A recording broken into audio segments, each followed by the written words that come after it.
I'm really excited about this panel. One of the great things about getting a little bit of gray hair and being a connected home analyst for so long is you've seen this before in a lot of ways. I would say we're on the third wave of the connected home, and I've been there for most of that time. The first one was around PC-to-PC networking, 98 to 2003. We got the creation of Wi-Fi. Anyone remember Home RF? I was there for that.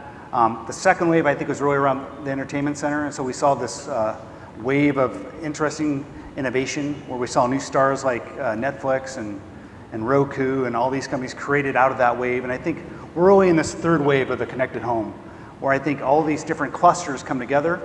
We heard a little bit of the conversation earlier about an ecosystem. I definitely think this is the most complex of all the ecosystems, because you have all these different clusters around security, control, entertainment, and use cases around elder care, and all these different interesting things coming together, but they're disparate and oftentimes don't connect today.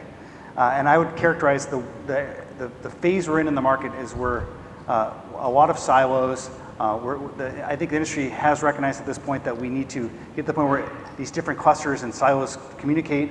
And what's great about this panel is I think these guys are on the front lines of that. I think it was one of you that said you're a channel or a route to market. And as a route to market, they are the intermediaries between the companies creating products and the customers.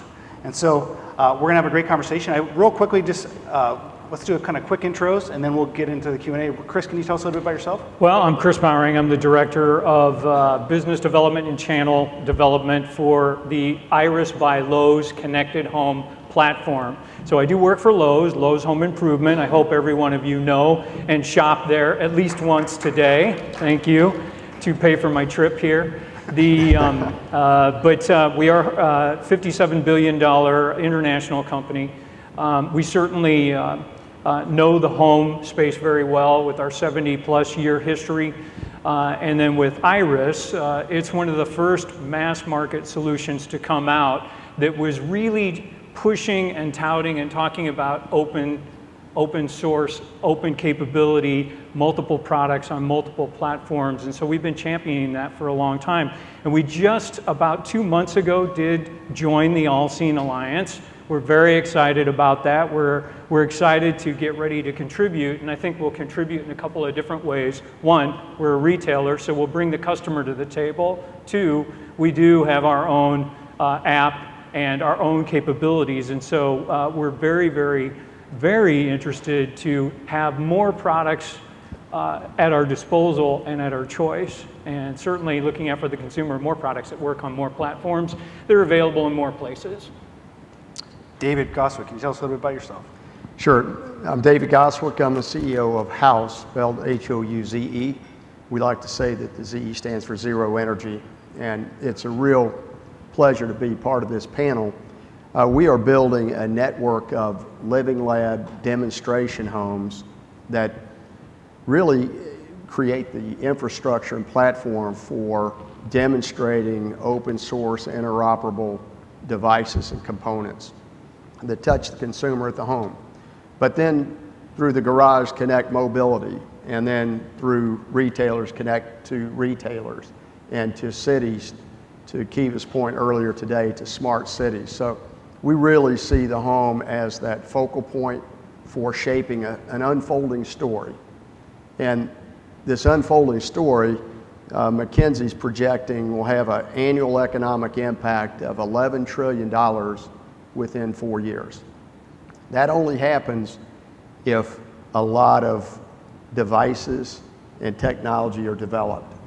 But I really see this as a race and the opportunity for each of us in this room to play a part in telling that story.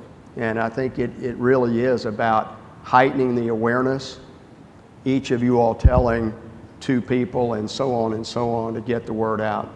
So thank you. Sure. Rob, a little bit about yourself? Yeah, good morning again.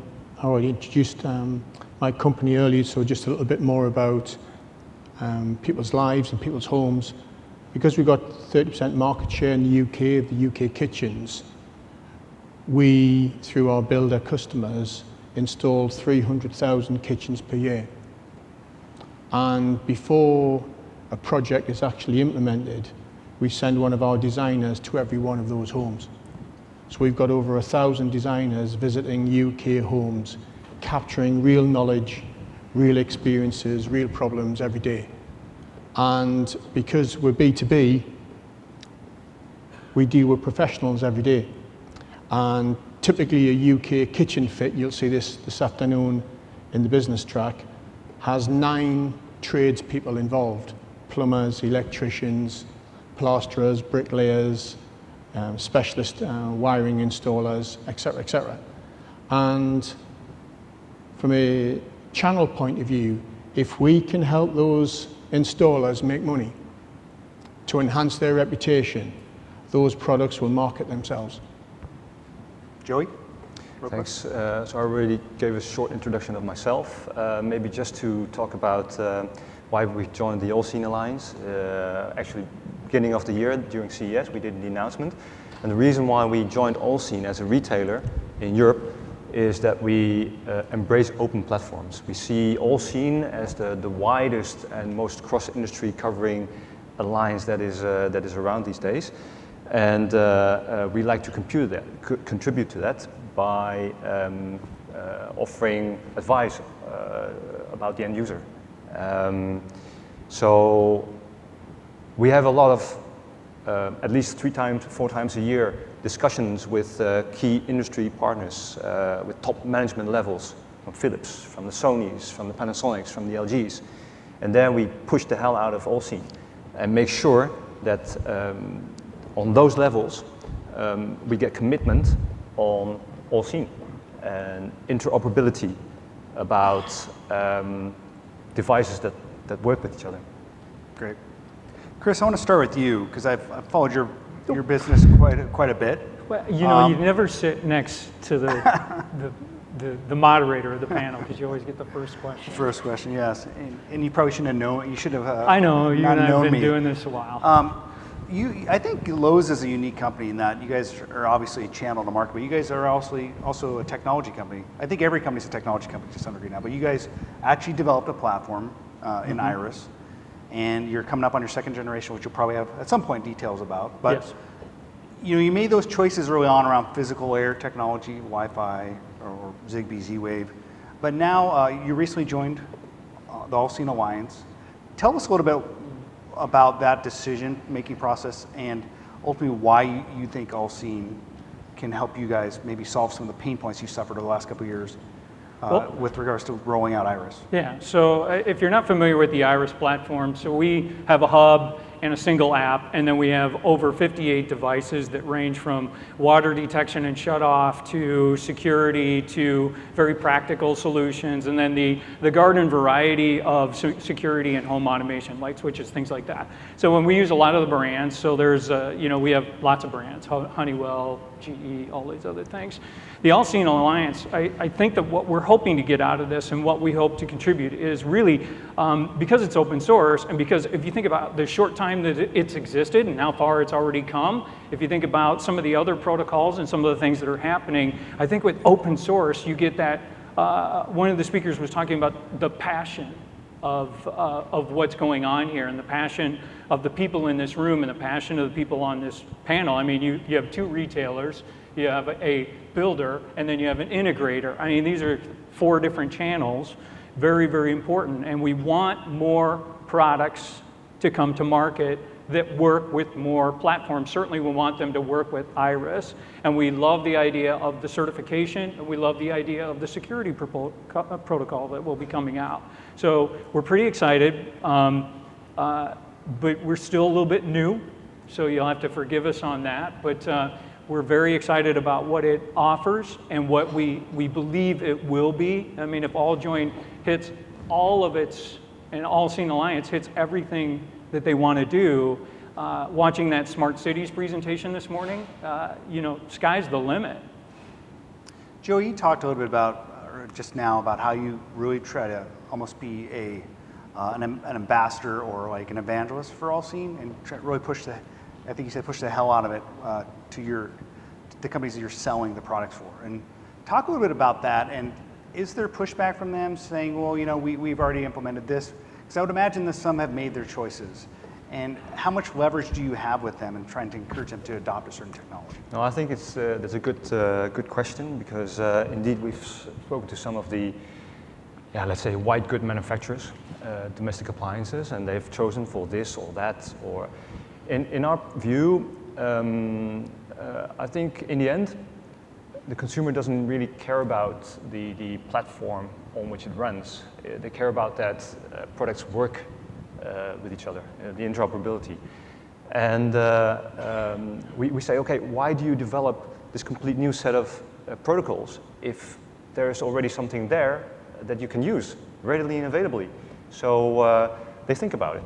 So it's not to say that they then only focus on their own pre-chosen protocol, but they think, oh yeah, maybe that's, they do have a point.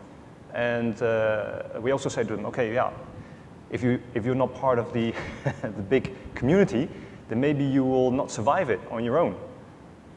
So I think these are really good argumentations to convince these companies to really rethink their strategies.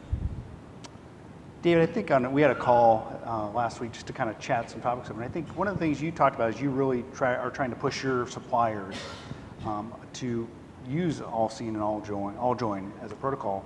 And if they don't, you're telling them that could basically, you might decide not to use them. I think you talked a little bit about it. So, Absolutely. Are they listening to you? Do you have the leverage to do that type of Well, I don't think we had the leverage by ourselves. Right. I know we don't. But when you start looking at a platform for all of this reach, 365,000 kitchens and 10,000 out stores, and the reach of Lowe's, there creates a movement at some point. So really, we're building this from the consumer's viewpoint. It needs to be open, it needs to be interoperable, and somebody needs to certify it. And so there's this order that's emerging that the consumer's not aware of. I think the awareness level is incredibly low, but that's to be expected. And it's low until it's not. And I think it's to happen like that very quickly. So there's this convergence that's going to take place. And what we're not prepared to do is say, what is that date where we won't put that white good product in, or this TV monitor into the system, or the thermostat. But that day is coming, and we're hoping that it's sooner than later. Rob, I think in some ways maybe your job, I wouldn't call it easier than the others, but I think because you command a pretty good market share, and I don't necessarily think your customers you're selling into care about protocols, specifications as much. They just want stuff to work. So I would imagine you're a trusted partner in many ways. You're saying here's a solution if you want these things to connect together. Is that true, or am I mischaracterizing this?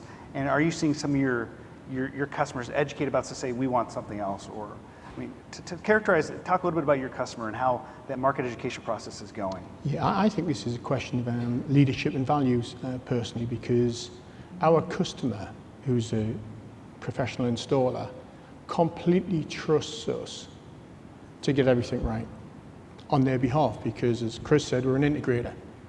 Now, it doesn't matter what it is, legislation,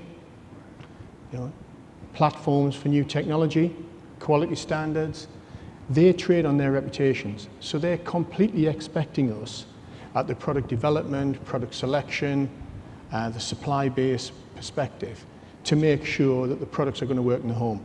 And I don't just mean for the first 60 days or 90 days after installation.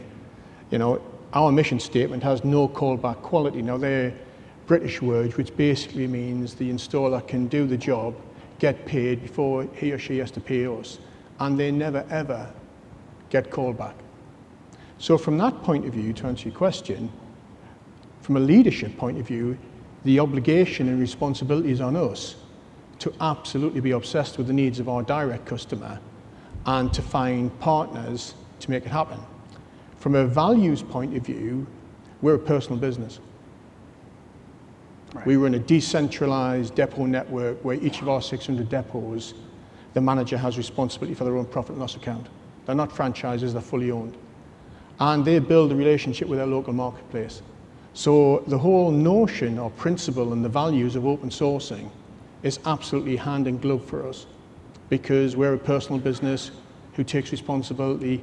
And things like security and certification, frankly, are the qualifiers for the big game, which I think David's talking about. They're qualifiers, because without them, you're going to be letting customers down. And that's not what we're about. What types of market education steps are you taking to teach your customers today? Are you, is it just kind of the block and tackle everyday sales conversation with your reps? Are you training them and then having these conversations? Are you doing kind of, webinars? I mean, just kind of give some, I don't understand how you're doing it. It's really interesting. I mean, for a business of our size, which turns over 1.7 billion US dollars, if I told you that our central marketing budget was less than $10 million. Because the marketing in our business is done locally through the depot manager. Right. So we don't advertise nationally on the TV, we don't advertise nationally on the press. We're a face-to-face organization, and we've been like that for 20 years. And therefore, for us, it's about experimentation, entrepreneurship. So when we get products which are ready to go to market, and we've just been busy with a major electrical manufacturer based in Italy on doing testing of connected products. But we did test them before we've gone to market. But when we do go to market, the marketing will be done locally, based on their faith, their belief that the products are going to work and they're going to make a difference in someone's home. And for our customer, B2B, they can make money. So it's slightly different to big national retailers, but we stand by our numbers and our success.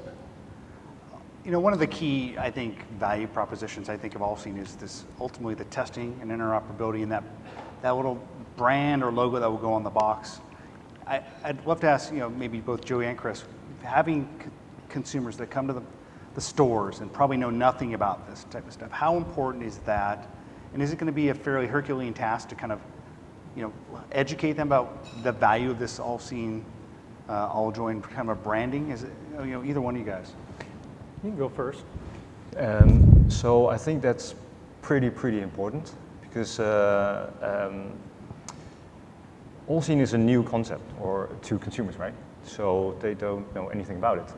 And what we need to make them aware of is that with this logo, your refrigerator works with your television, and your television works with your lights, and they do all kind of communication to make a scenario that makes sense to the end user. So it's just like maybe Bluetooth or Wi-Fi. So people just use Wi-Fi or Bluetooth without knowing actually what it does. But I think for AllSeen and the AllJoyn certification, it's a bit more education needed. I agree. In that sense. I think my worry as you move up the stack a little bit and move away from Wi-Fi or Bluetooth. I've seen it with DLNA and Universal Plug and Play. Consumers, I don't think ever really understood what those were. And I think that's the challenge as you get away from the specific radio technology. So, Kris, would you agree with that? And do you think it's a little more esoteric, a little bit more difficult to educate them about a communication protocol? Well, I'm not going to share any competitive secrets with you to give everybody the advantage, because we want it all ourselves. But the retail story actually is very hard to tell, especially right now. However, we always have to keep in mind, I think it's said over and over and over again here and at other conferences, the customer does not need to have a working knowledge of what all the different protocols do. What they do want to know is, will this work, and will it last, and will it do what it is intended to do? That is, it could be either this really interesting, cool lighting system, or it could be, I want to shut off the water when I'm not home, blah, those types of things. Showing that kind of an environment in retail is a very, very challenging thing. You did a great presentation on that on one of our calls. Target's got the place in San Francisco where they're really gathering data. Sears has its own merchandising. Lowe's has its own merchandising. Best Buy has its own merchandising. Others will be coming on. So the awareness of the consumer is rising massively. So you've got 7,000 retail locations in the United States alone, by my estimate, showing some sort of connectivity, and not connectivity through, it's like the mobile phone plus all these devices, but showing those use cases that are also have to have a level of practicality about them. That's what needs to start coming out, which is, this is more than just letting me play with my thermostat on my phone. This is doing things for me that I never intended, and giving my house a level of quantification that allows me to tell it to do other things as we move to a house that will then start communicating with you and saying, here's what I just did because this is what makes sense, that kind of a thing. So having a box, and we'll have to go through this period to your absolute raw question, which is, there are already products in stores and certainly in Lowe's, because we sell so much of what's in the connected home, that actually have the iControl logo. They have they may have the ADT side of the thing. They may have works with Nest. They may have works with Iris. May have all these different logos. So we call that NASCARing, since we're from North Carolina. So you look at the box, you go, hey, it's a light switch, and I turn it over and go, yes, I have this company as my service provider. I want to be able to go into retail or online and pick these products up. And maybe for some of the contractor community that we work with too, we know that they're installing, certainly from a light switch perspective and things like that. So we've got to make it easy, simple, and keep it as affordable and easy to find in the store as possible. But it's a big challenge for retail. Joey, any thoughts on that? Yeah, maybe I can share a bit more. So I previously mentioned the survey, which said that 72% of all the interviewers had no clue what smart home was about. But when they were presented the solution and the experiences that you could do with the products in store, almost everybody said, oh wow, wonderful, I want that.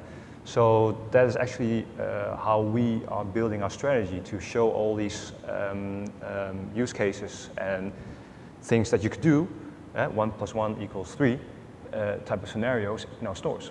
And if you talk about educating the sales force, I think we need to have ambassadors walking around who can actually talk about these things and show them, okay, this is what you can do with it. And yeah, this is AllSeen, or another platform, doesn't matter, but preferably AllSeen. That is the added value that we as a retailer have. I'm glad you mentioned use cases. I think it's an array of use cases, some of which are more advanced and kind of further on than others. Clearly, I think that the early champion use case, I think, has been security, at least in smart home, in a lot of ways. But I think that ultimately gets to storytelling and kind of how you tell the story. So, I mean, I'd love to kind of hear a little bit, David, about how you guys are talk about the importance of storytelling and kind of educating people about this idea, and how do you do that?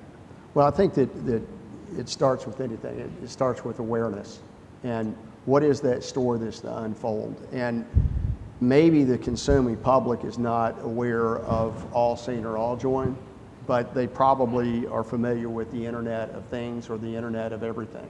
So what is the category? And then how is it going to impact my life? I don't need a new home.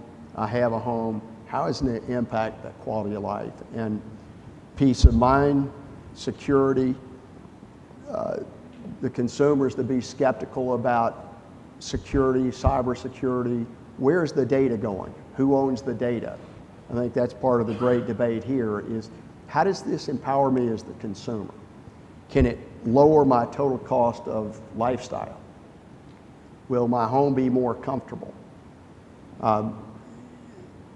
Can I lower my insurance bills? Are there new business models for services that are warranty related, so that if my refrigerator is not operating at an optimum level, there's some kind of notification?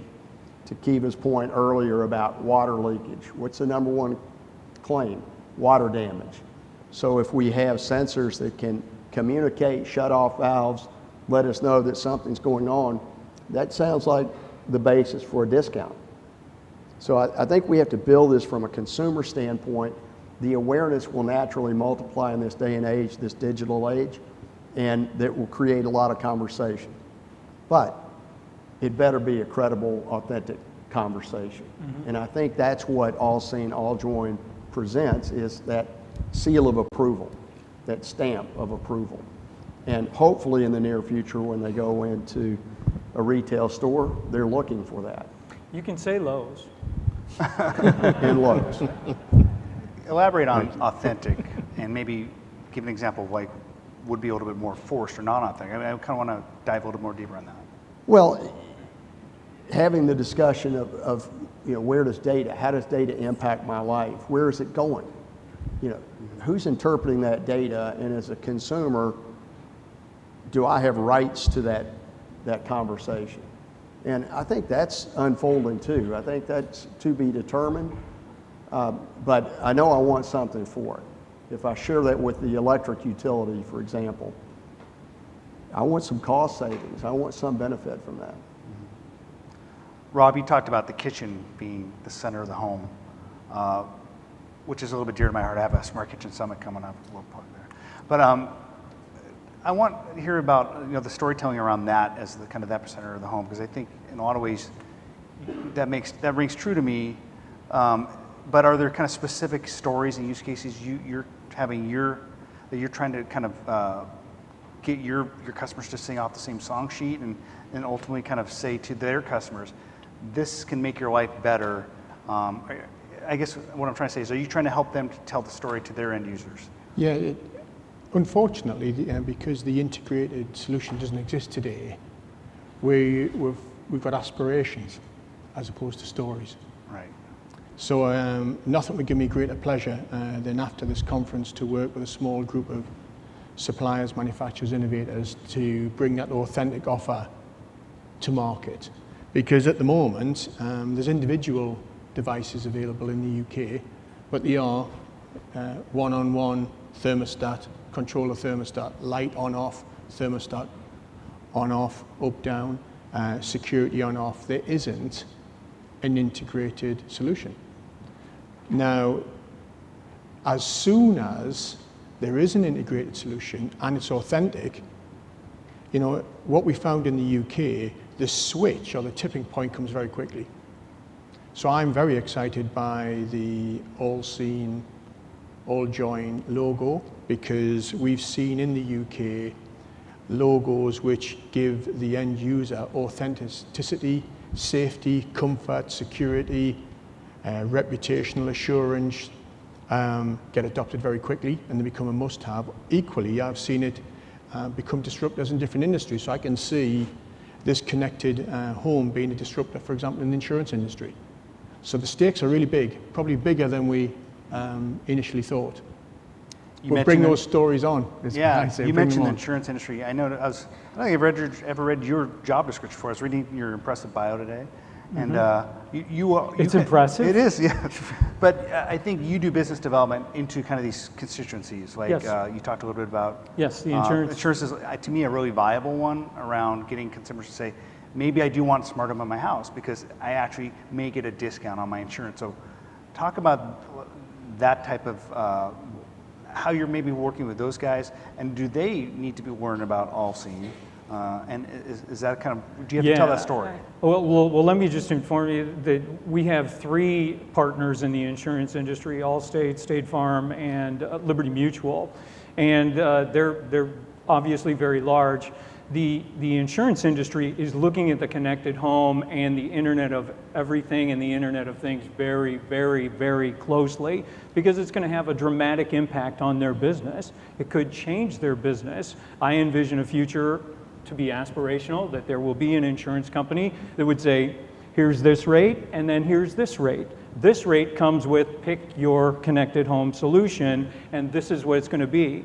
If you think about what can happen with that. So security has been around for a long time. So if you have monitored security, there's already discounts that are available on your homeowner's insurance.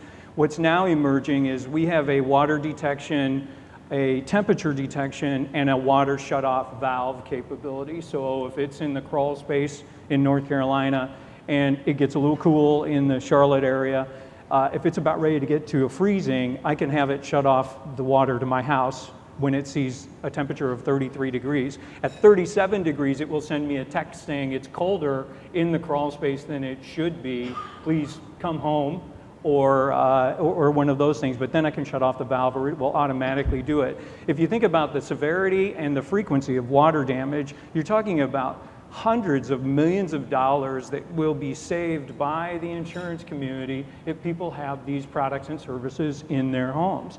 Very similar to what solar is doing with the energy industry, which is I'm now producing my own energy, and so there's this shift. There's a little bit of a shift that's happening where the consumer is going to have more control, and that will also have an impact on how that industry changes, how it's going to be writing policies, and what's going to be happening. But they're very in tune with it. I would applaud the insurance industry. They're very focused on it, and they're trying to understand how it's going to impact their business. And all three of those companies should become members. And utilities should become members so that we have this different business applications that help accelerate the movement. I'll mention it to them as soon as we're done. All right. Thank you. Because I have that much pull. No, I'm just kidding. You have your action items. But it is important. Same thing with the automotive industry. The dongle in the car is adding all that thing. So you do bring up that interesting point. That's the revolution and the evolution of data will also have an impact. So if I agree with my homeowner's insurance policy provider that I want to share my data in order to get further and further either cost reductions or better and better insurance, that's going to be very, very important. And I'm not sure that everybody, if I have 9 million members and 10% of them start wanting to send me data, do I even have the infrastructure to receive it and keep it secure and use it for the right purposes and stuff like that? So there's a lot of change happening, and that's not aspirational, that's happening now. So yeah, I think a lot of companies who implement smart home or IoT technologies oftentimes are overwhelmed with the amount of data they get, and they don't know what to do with it at first. And I think that's something they have to go through.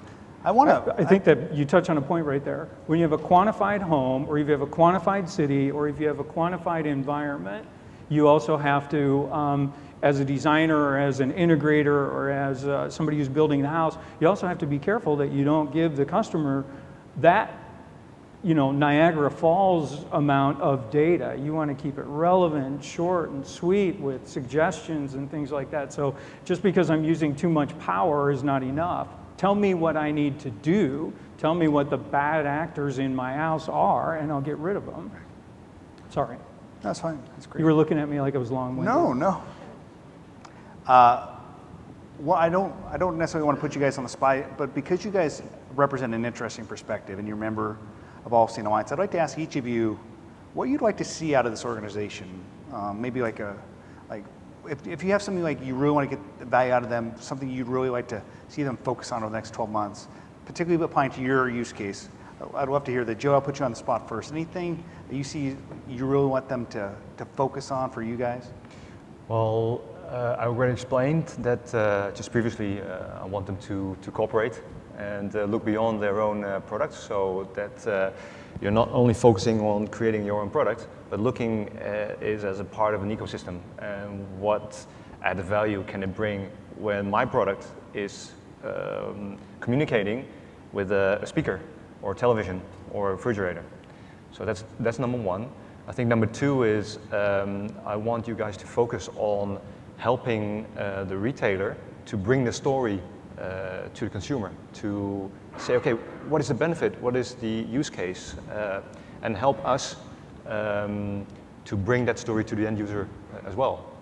Help us create the story. I think, and I think the foremost one is actually to bring products onto the market quicker. We've been working on this smart home topic already since, I think 2 years ago. And you only see in certain pockets, like segments, like cameras, smart switches, thermostat. You see products coming up, and the competition is intense in those segments. But in other segments, there's not much competition. and the solutions are not there yet.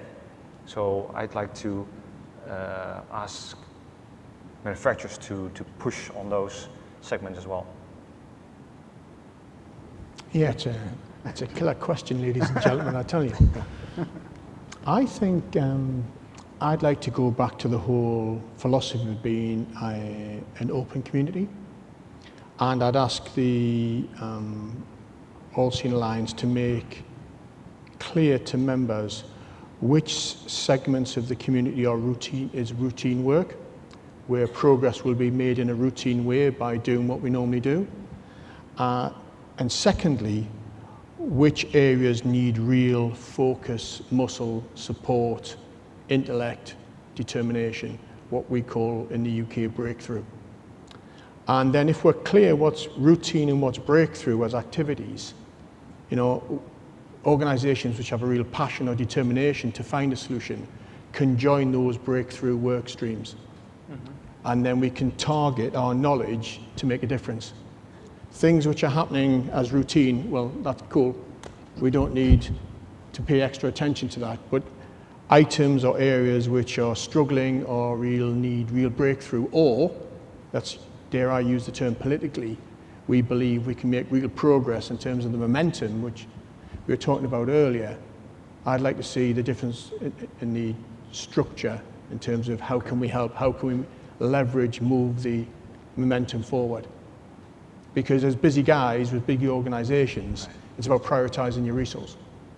Got it. David, any thoughts? I sense that there's a lot of companies out there that are watching, tipping their toe in the pool and watching to see when does that tipping point occur. And anything that we can do to accelerate that as a group, I think would be beneficial. And a few, I think, addressing industries that can be impactful, like the insurance industry, the utilities. I think getting each of the national labs, at least in the US, each of the national labs involved as members, and elite universities and community colleges involved, so that we create that greater awareness and movement. And what we're doing with our living labs is we're reserving it every Monday for field trips for schools, kindergarten through higher education, just so that we continue to educate the consuming public and hopefully educate of what's coming. It's not here, but it's coming. And this is how it may impact your life, and it certainly will touch you in a lot of ways. That's a good question. All good answers and all right answers. The Alliance is big enough now that there could be a lot more collaboration going on from a variety of different people that are from, or teams that are from different entities that might be inconsistent or very disruptive if you got these 10 people together and had a half-day meeting talking about what's happening and things like that, to try and accelerate and find those breakthroughs, find those industries that, you know, they're either unsure or they're not sure how they're going to participate. And one of the things that might be very interesting for the AllSeen Alliance is I've had some experience in retail directly with consumers. There might be like 2 teams of 35 consumers that are from a variety of walks of life that are invited to participate for a full year and really offer up that consumer perspective to what's going on with this and why we're doing it. I think that that's probably some unmined gold opportunity, because when they come in and they get together and they see everything and they see all this great information and what's trying to happen, they have their own perspective, and we all need to remember that the consumer is very, very smart, and they have a mainframe sitting in their pocket, and if they don't feel like they know enough, they'll find out, and they may offer a different perspective that could change any number of trajectories that are going on. I do want to say, if there are questions in the audience, I'd love to hear some of them. I can't see very well. If someone has a question, maybe we could come up, line up here or right there, And I know that there are mics that the mic people can run up with and give them Make to them us. come up here and Yeah, I stand won't in the wait for you. bright I'm going to ask light. a question. So while I'm asking this next question, if you have a question, feel free to come on up. I think it's partly, my fault. I think that as a group talking about things like this, we tend to default towards the smart home because it's been one of their pockets that's been very active. But I'd love to hear a little bit about how you're seeing things like wearables, connected car, some of these other areas which I think are very important and a part of a larger kind of at least consumer IoT, and also I think this spills over in the enterprise. Joey, are you guys actively trying to look at these other pockets and trying to bring them in? And how does maybe AllSeen play into that? Yeah, that's a good question. So we look at IoT in different segments. So first segment where the biggest amount of products are currently in is smart home safety and security, like the type of locks, cameras, including lighting, switches. Then you've got the segment of smart home comfort and energy saving. So it's like type of thermostats, smart weather stations, and the likes. Then the third segment is smart home entertainment and appliances, so like TV, kitchen appliances. And the fourth category, which actually is already developing on its own, is connected health and sports, and also arguably it's connected health or elderly care. And specifically, these are completely, as we see it now happening, a completely different type of segments. So our job is to integrate everything into each other and say, okay, that is what IoT is about. That's what smart home is about. So predominantly, we are looking at these four segments, not so much cars or even smart cities, because that's just out of our scope. But I'm a great, let's say, forefighter of having those pillars right, instead of looking at other segments before we go on. I think we have a question. Go ahead, sir. Hi there, gentlemen. I represent ETA International. We certify technicians working in the field in electronics. I hear a lot of the focus on certification of the product. How about the people? The people that would be working on this or installing, helping the layperson make it all work. So I think the question is bringing certification to people around installation and kind of making sure there's an educated... And I know that may be jumping ahead of some points, but I'd like to hear any thoughts on that from you guys. Sounds like a tremendous market opportunity to me. So certified installers? I think part of it is, I think if I'm Lowe's, you guys have to train your sales staff. I mean, do you guys have a level of certification around, okay, you can talk about Iris? Yeah, we don't have a certification process, but we have extensive training that goes on, and sometimes it works incredibly well, and sometimes it doesn't. It depends on how well they're not only trained, but how familiar they are with some of the processes and some of the products. So if you think about somebody who is a former electrician who's now working at Lowe's, they get it. They totally get it. But somebody who might be in some other walk of life, it takes a little bit though, and it's really it's a challenging process. But there are also we do have a partner called InstallerNet, which is certified in security products and things like that. So our consumers who don't want to install our DIY solution themselves, we have a ready army of installers for them as well. Rob, what about your channel? Yeah, it's a really interesting point. In the UK, to work on electrical installations or gas installations, by law, you have to be certified. Mm-hmm. So it's a trend in the UK. Where I think your point's particularly relevant is on what we call after sales. So after the product's been installed, either on a DIY or a professional basis, and then there's an issue in the home, is it the router? Is it the device? Mm-hmm. Which device is it? Etc., etc. I think the after-sales provision, having a degree of certification, I think is very interesting to give the end consumer confidence when they ask an installer, a repair agent, a service agent to come to your home to fix it. I think certification's got a role to play, and it's a big market opportunity. Yeah.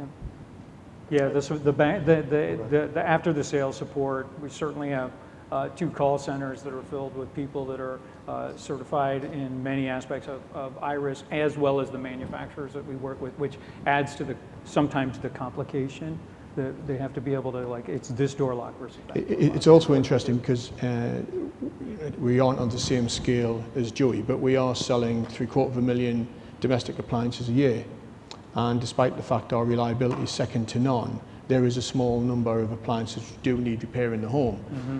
And to get exquisite service, because we're not interested in average service, you have to have the skills locally, and you have to have the spare parts, and you have to have the knowledge and the documentation locally. And I think that's a good area where AllSeen, AllJoyn can disrupt their competitors. Yep. Because if they can have the communication and the spare parts and the documentation and access to the web, et cetera, on how to make a repair happen, then the brand will just grow and grow and grow in terms of being the level of authenticity which we need. It's a really good point you're making, though. Thanks a lot, guys. I think we have a question over here. Go ahead. Yes, I do have a question. I come from the software background, so I've done a lot with certification and testing. And so my question to you all who are on the panel, and because you represent about $20 billion worth of product, how much financial resources are you putting into the certification process? Because in its infancy, certification is huge. If talking about, what was it that you used, Breakthrough? Breakthrough, this is an area that's really important. So what are you doing to ensure that the certification process is done, since you're the advocate for the consumer? So are you guys putting your money where your mouth is, I guess? How much are you investing in the certification yourselves? Joe, are you guys, can you talk to that? I know it's a tough question to answer, but can you talk to that? So we do not deal with certification itself because we sell the products that are certified. But I think related to the gentleman who asked the question earlier, I think it's a really good point to certify either the sales people that are on the shop floor. So you become an ambassador or a certified salesperson to sell smart products. And the second thing is about, let's say, the service partners that we work with who come install your refrigerator or your washing machine to demand that they know how to install different brands or even products from AllSeen Alliance. So in that sense, we haven't really thought about it yet, but I think it's a good point to take up. Do you have another question? Hi. Yeah, one word I haven't heard a lot this morning is privacy. I'm wondering, are we in a post-privacy world now and we should just embrace that, or is privacy considered a part of security? So the question is about privacy and where this plays and how important it is. Go ahead. Do you have any questions? Any thoughts? I think having honest, transparent discussions with consumers and not denying and pushing aside that it's an issue.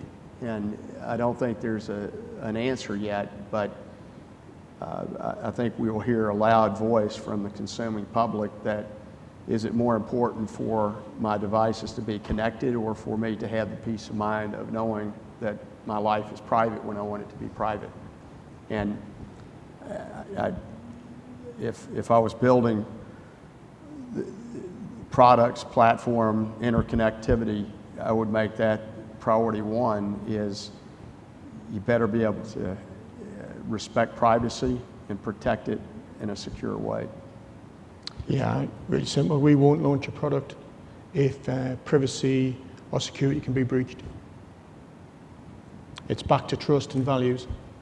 If your direct customer and their customer can't trust the product you went to market with, you have to take responsibility of the seller and you have to play the long game. We won't launch a product if it's got privacy breach, security breach, and it doesn't stand the most rigorous of testing. Can I add to that? So I think this is a big elephant in the room, right, to address. And you just absolutely fear about those stories in newspapers saying, okay, your camera has been hacked. Everybody can watch what you're doing inside your house while you were expecting, okay, this is only for myself that I can access on my app. So we as trusted advisors, of course, can play a role in that, in educating the consumer about, okay, you need to set a password, but you guys can also play a role in that in certain process steps that you ask the consumers, do you understand what this what consequences it has for you? So tick a box, or add a leaflet in it and say, okay, did you change your router's password? Tick a box. Those sort of basic steps to make it, you know, make the risk of that happening smaller.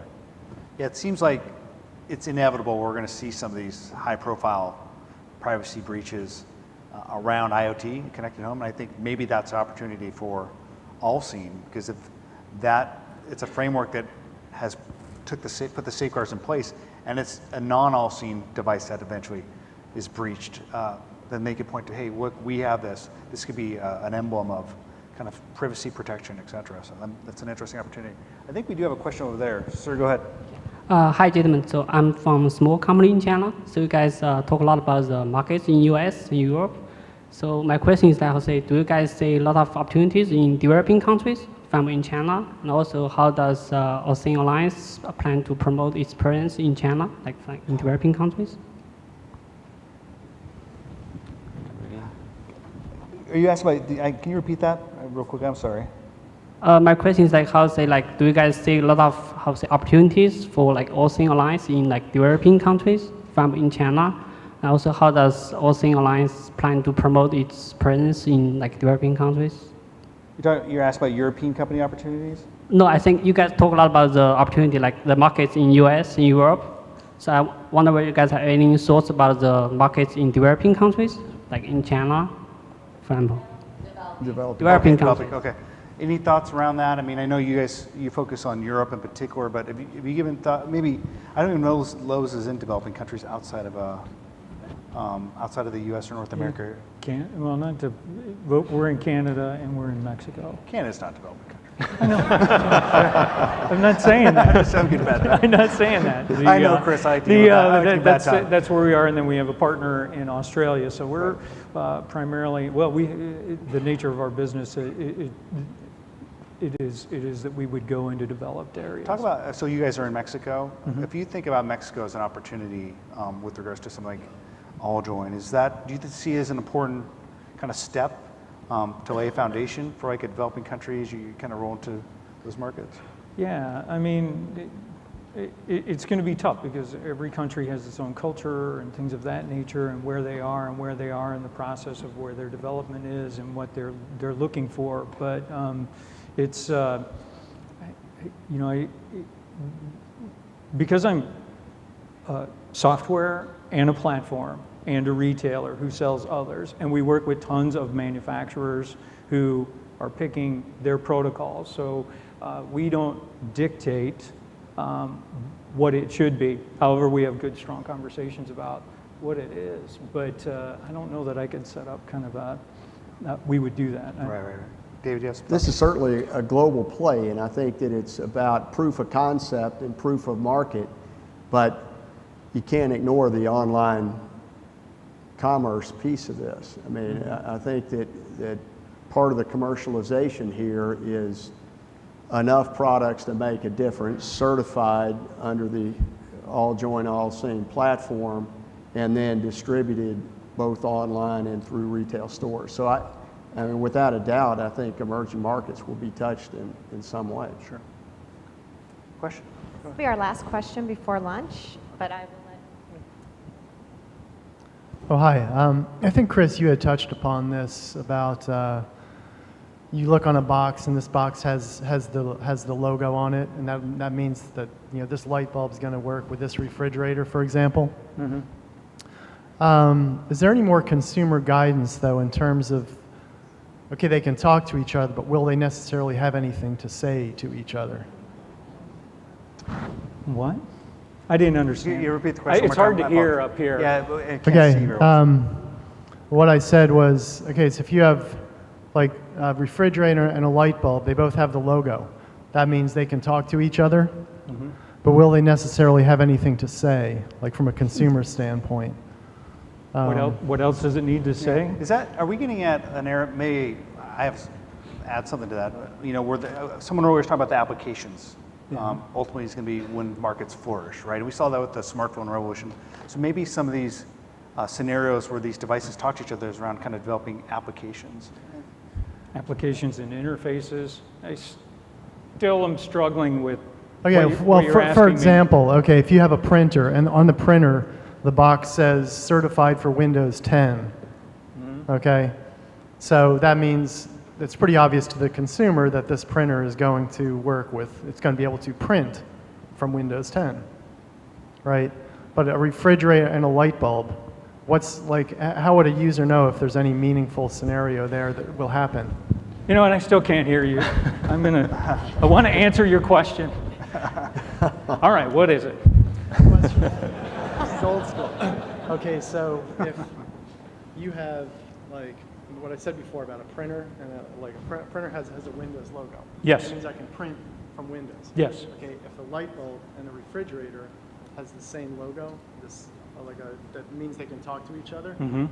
But how will the consumer know what they'll talk about? Will they have anything meaningful to say to each other? Well, it depends. I mean, so that is a great question. You can hear it. Yeah, it's just hard to hear up here, and it's bright. And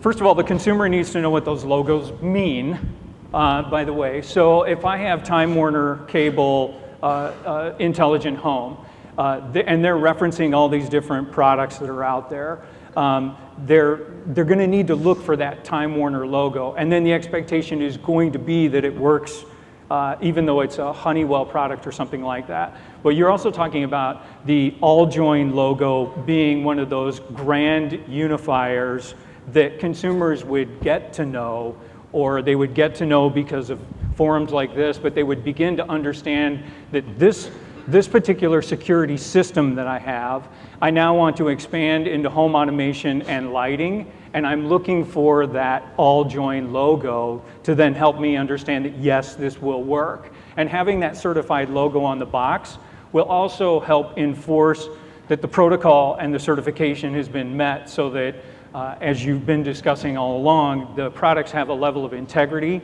and will actually work the way they're supposed to work in the context of how they're supposed to work together. Did I answer it? I just wanted to They're a lot of trouble.